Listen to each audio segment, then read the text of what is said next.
अब भारतीय खिलाड़ी तय करेंगे विदेशी खिलाड़ियों की सैलरी। जी हां, आईपीएल का जो अब नया सीजन आने जा रहा है ना, ये जो ऑक्शन होने जा रहा है, कई मायनों में बहुत अलग होगा, कई मायनों में बहुत ऐतिहासिक होगा। पहली बार तो इसमें रूल्स चेंज कर दिए गए हैं। कुल मिलाकर फ्रेंचाइजी 6 खिलाड़ी या तो रिटेन कर सकती हैं या राइट टू मैच कार्ड के तहत ले सकती हैं, यानी कि आरटीएम कार्ड का इस्तेमाल कर सकती हैं। इसके अलावा कई सारे रूल्स आरटीएम कार्ड को लेकर भी चेंज हुए हैं। लेकिन हाँ, इसी के साथ साथ एक और रूल ये भी चेंज हुआ है कि अब भारतीय खिलाड़ियों से ज्यादा विदेशी खिलाड़ी नहीं कमा पाएंगे। अभी तक क्या होता था, लीग इंडिया की है, पैसा इंडिया वाले लगा रहे हैं, सारा बीसीसीआई संभाल रही है, मलाई कौन लूट ले जाता था? विदेशी। कोई 24 करोड़ कमा रहा है, कोई 23 करोड़ कमा रहा है, कोई 20 करोड़ ले रहा है। ऑस्ट्रेलियंस जो हैं, देख लीजिए, 20 करोड़, 20.5 करोड़ पैट कमिंस, वो उधर 24 करोड़ मिचेल स्टार्क। तो ये जो ऑस्ट्रेलियंस थे या ये विदेशी हैं, मलाई सारी ये ले जाते थे। हमारे वाले बताइए, सूर्य कुमार यादव, इतना बड़ा प्लेयर, 8 साढ़े 8 करोड़।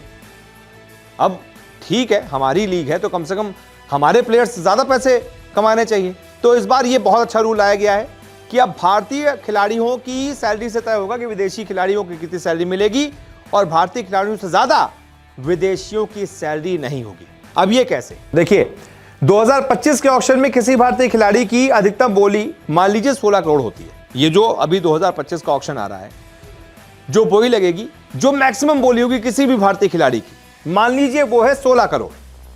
एकदम ऑक्शन के बाद आखिर में ये तय होता है कि हाँ, इस ऑक्शन का सबसे महंगा भारतीय खिलाड़ी कौन था, ये था, और 16 करोड़ में था। तो होगा क्या? अगला ऑक्शन जो होगा ना, 2026 का ऑक्शन, उसके ऑक्शन में किसी भी विदेशी खिलाड़ी को 16 करोड़ से ज्यादा पैसे नहीं मिलेंगे। यह तय किया गया है कि इस बार के ऑक्शन में जो भी भारतीय खिलाड़ी सबसे महंगा बिकेगा, उसकी सैलरी से ज्यादा अगले ऑक्शन में किसी भी विदेशी को सैलरी नहीं मिलेगी। एक और एग्जांपल समझाता हूं। मान लीजिए इसी तरह 2025 के ऑक्शन में किसी भारतीय खिलाड़ी की जो अधिकतम बोली होती है वो होती है 18 करोड़। तो फिर क्या होगा? 2026 के ऑक्शन में, यानी कि अगले ऑक्शन में, जो कि मिनी ऑक्शन होगा, उसमें किसी भी विदेशी खिलाड़ी को 18 करोड़ से ज्यादा नहीं मिल पाएंगे। अब आपके जहन में एक सवाल आएगा कि मान लीजिए मिचेल स्टार्क है, 24 करोड़ मिल गए थे, मान लीजिए मिचेल स्टार्क पर ही बोली लग रही है, या फिर वैसा कोई दूसरा खिलाड़ी उस पर बोली लग रही है, और ये तय है, ये सबको पता है कि भाई 18 करोड़ से ज्यादा बोली नहीं लगा पाएंगे।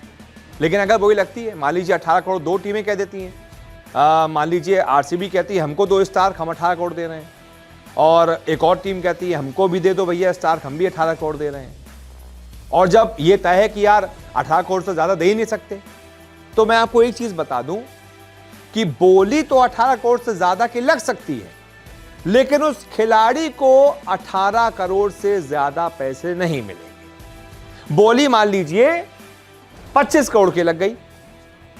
अगर कोई विदेशी 25 करोड़ में बिकता है तो बोली चलती रहेगी, उसको नहीं रोका जाएगा। लेकिन फिर जो बाकी के 7-8 करोड़ है ना, 18 करोड़ प्लस 7 करोड़ 25 करोड़, या फिर अगर 17 करोड़ है मैक्सिमम सैलरी पिछले बार भारतीय की, तो 25 करोड़ में 8 करोड़ हो जाएगा। तो ये जो 7-8 करोड़ ज्यादा दिए जा रहे हैं उस विदेशी को, वो उसको नहीं मिलेंगे, वो फिर बीसीसीआई के खाते में चले जाएंगे, प्लेयर्स वेलफेयर वाले अकाउंट में, जो प्लेयर्स के लिए इस्तेमाल होता है, उसके खाते में चले जाएंगे, फिर उस विदेशी को नहीं मिलेंगे। इससे होगा क्या कि भाई मैक्सिमम इंडियन सैलरी भी 18 करोड़, मैक्सिमम विदेशी सैलरी भी 18 करोड़। लीग हमारी है, सोच हमारी है, इंफ्रास्ट्रक्चर हमारा है, तो पैसा भी हमारा ही होगा सबसे ज्यादा।